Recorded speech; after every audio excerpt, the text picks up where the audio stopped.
François Mitterrand livra son testament politique aux Français.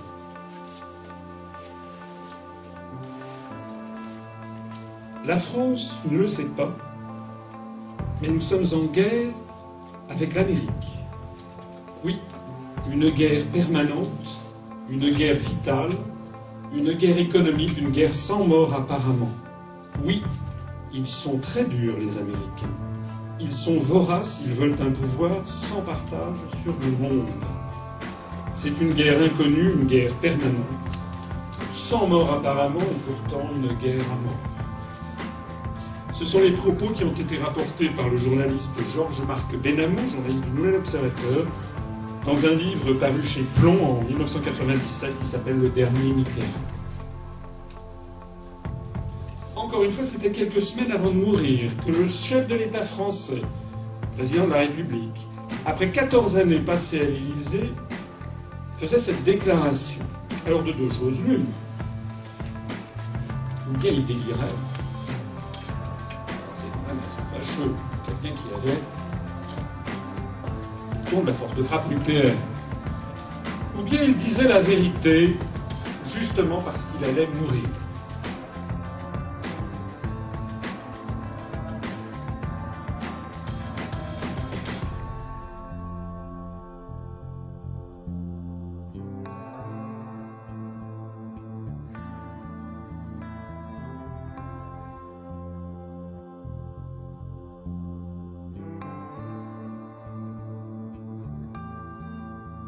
We have before us the opportunity to forge for ourselves and for future generations a new world order, a world where the rule of law, not the law of the jungle, governs the conduct of nations.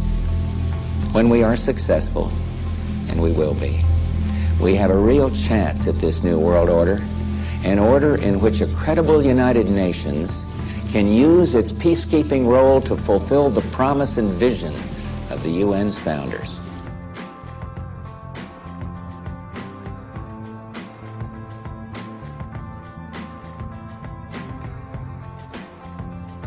And that's why I wanted to speak to you today about the new world taking shape around us, about the prospects for a new world order now within our reach.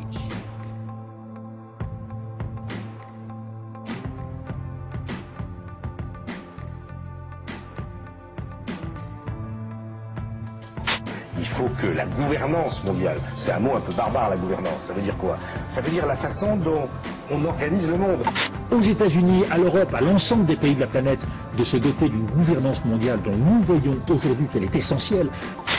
Tant de donner un nouveau visage à la mondialisation, tant de construire un nouvel ordre mondial.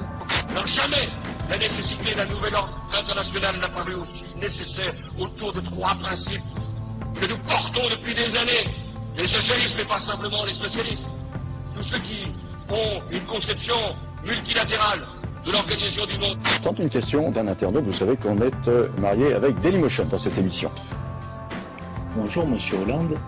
Alors j'ai écouté votre discours lors de l'université d'été du Parti Socialiste. Vous avez parlé, vous avez évoqué l'idée d'un nouvel ordre international pour le monde. Il se trouve que récemment encore, Nicolas Sarkozy a parlé d'un nouvel ordre mondial. Au nom de la France, j'appelle tous les États à se réunir pour fonder le nouvel ordre mondial du XXIe siècle. Je crois que c'est un petit peu la même chose. Donc l'urgence de définir un nouvel ordre, c'est quoi? C'est pas un ordre au sens militaire, international. Mais en même temps, ne nions pas que nous avons besoin d'une gouvernance mondiale.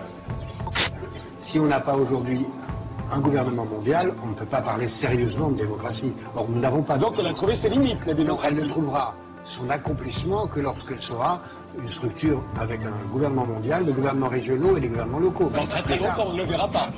Je n'en sais rien, mais le gouvernement mondial, il est là. Il suffit. Ouais. Simplement, pour ce qui concerne la gouvernance mondiale, ce sera du moyen terme, c'est-à-dire 4 à 5 ans.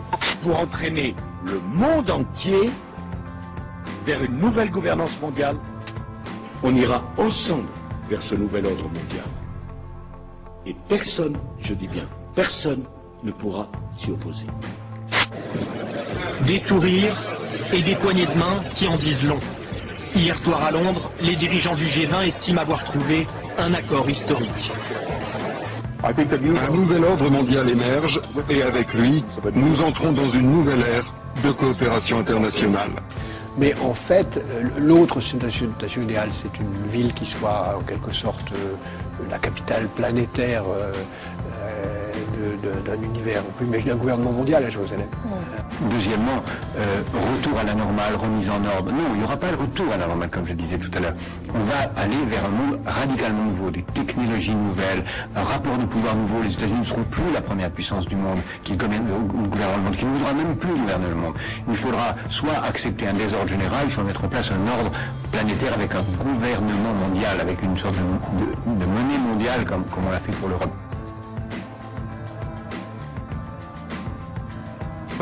But now this is a constant subject for our discussions, and we are discussing the questions of setting up a new set or emergence of a new set of reserve currencies, including possibility of emergence of ruble as such a currency, even if it's not reflected in our declarations, and the question of supranational currency. Incidentally, I can probably have good news to you. In my pocket there is a supranational coin, which was a gift given to me.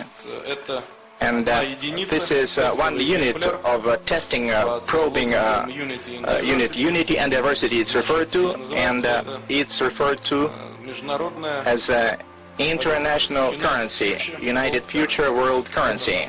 Here it is. You can already take a look at it and even touch it. Le grand pari du XXIe siècle, c'est l'invention, comme vous venez de le dire, d'une gouvernance mondiale. Elle prend aujourd'hui, l'embryon prend aujourd'hui la forme du G20, et au cœur de cette nouvelle gouvernance mondiale, il y a le nouveau FMI. Je lisais souvent dans les colonnes, comment se fait-il que nulle part la gauche en ait tellement profité finalement, et que les gouvernements de droite se fassent élire malgré cela? Eh bien, parce que la gauche, elle est là, elle est en train de travailler à la construction de la gouvernance mondiale. Et si je vous ai bien entendu, c'est la gauche, ou en tout cas les idées de gauche, qui font bouger le monde et qui peuvent faire avancer vers une gouvernance mondiale? C'est ma conviction, mais si je devais aller jusqu'au bout de ma conviction, je dirais que c'est comme ça depuis très longtemps. Strauss-Kahn annonçait la couleur. Il nous parle de la gouvernance mondiale. C'est-à-dire qu'il est déjà à l'étape suivante.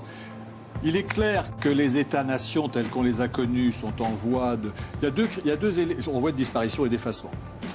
C'est déjà le cas avec Bruxelles, etc. On peut le regretter, on peut le regretter. Hein. Oui, non, je ne dis pas que c'est souhaitable. Je dis ce qui est. Parce que ce qui se passe, je dis ce qui est. Je ne dis pas que c'est ce que je souhaite. L'Europe aujourd'hui, c'est l'Union soviétique.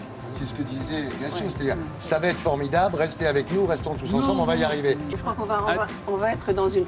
Le monde va se diviser non plus comme il était verticalement, nation, pays, mais horizontalement. Il y aura ceux qui prendront les décisions, les puissants, et qui en même temps auront bien sûr beaucoup d'avantages. C'est un peu comme Orwell, et ceux d'en dessous qui vont être complètement écrasés. On est presque d'accord. Et qui vont être écrasés. Oui, je ne dis pas que c'est souhaitable. Mais non, mais vous dites que c'est bien, moi je dis que c'est la bonne nation. Éviter l'écrasement. C'est la bonne nation. Éviter l'écrasement. Il y a une espèce de passivité que je ne retrouve pas chez Sarfati et que je préfère chez lui. Il y a une espèce de passivité à se dire finalement, Dominique Strauss-Kahn ne veut pas du tout être président de la France, il veut être président du monde d'une certaine façon. Et tout ça, vous êtes quand même un peu d'accord pour dire que ça prend très peu en compte les individus. Et votre 54e livre vient de paraître, il s'intitule « Demain, qui gouvernera le monde ?» un titre qui fait écho à une tribune que vous avez écrite dans l'Express il y a quelques semaines, dans laquelle vous disiez qu'en France, il semble obscène de parler sérieusement de l'avenir. L'avenir semble se réduire à la question de savoir qui occupera en 2012 un petit hôtel particulier du 8e arrondissement de Paris. Le petit hôtel particulier, je le dis pour ceux qui n'habitent pas Paris, c'est évidemment l'Élysée. Alors est-ce que ça signifie que tout occupé à imaginer une fédération mondiale gouvernée par un conseil de 7 membres choisis pour 7 ans, non rééligibles, qui symboliseront l'unité du monde, c'est le sujet de votre livre. Est-ce que tout occupé à cela, vous vous désintéressez totalement des élections présidentielles de 2012 ? Non, le sujet de mon livre, c'est d'essayer de voir qui vont être les maîtres du monde demain. Je crois que personne ne pourra plus être le maître du monde. Le marché va devenir malheureusement de plus en plus le maître du monde. Ce sera un chaos. Il faut une règle de droit, un ordre de droit, un code mondial. Et s'il n'y a pas, pour qu'il y ait un droit qui soit démocratique, il faut qu'il y ait quelque chose qui ressemble à un gouvernement mondial.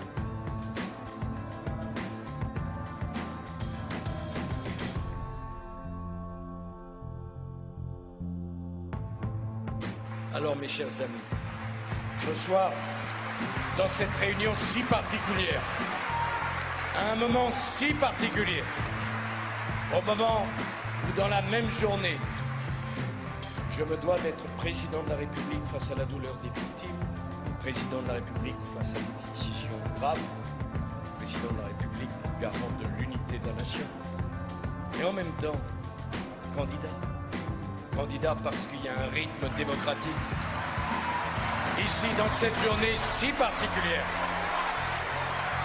où j'ai fait mon discours en pensant à l'étrangeté de cette journée, je veux vous dire une chose. Aidez-moi.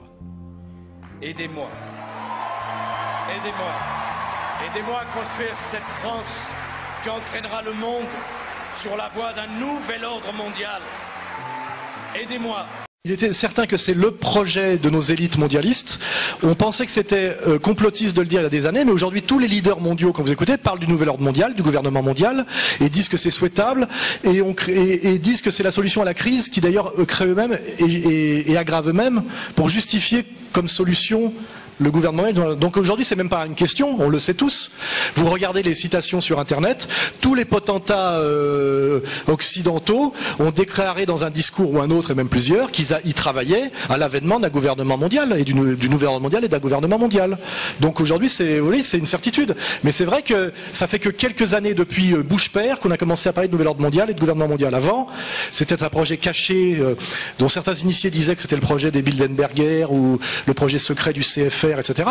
Aujourd'hui, c'est annoncé officiellement, ce qui veut dire qu'on est prêt. Ça veut dire qu'on a passé une étape et qu'on est près de la fin d'une certaine manière, parce que quand un homme politique ose dire à haute voix ce qu'il avant il disait de façon cachée, c'est qu'il pense que c'est pratiquement gagné. Vous voyez, vous annoncez que vous allez faire quelque chose parce que vous avez déjà tout verrouillé. Sinon, vous le dites pas. Dans le business, c'est comme ça. Hein, quand vous dites je vais ouvrir un commerce parce que vous avez déjà le bail, c'est pas que vous êtes en train d'essayer d'acheter le pas de porte. Sinon, il y a un mec qui risque de l'acheter avant vous. Donc, effectivement, le fait que tous les hommes politiques occidentaux aujourd'hui disent qu'ils travaillent à un gouvernement mondial, du nouvel ordre mondial, le souhaitent et y travaillent, etc., plus tous les conseillers, nos experts, les Attali, les machins, prouvent que nous sommes très près, dans leur esprit, d'y arriver, bien sûr. Mais la réponse, elle est...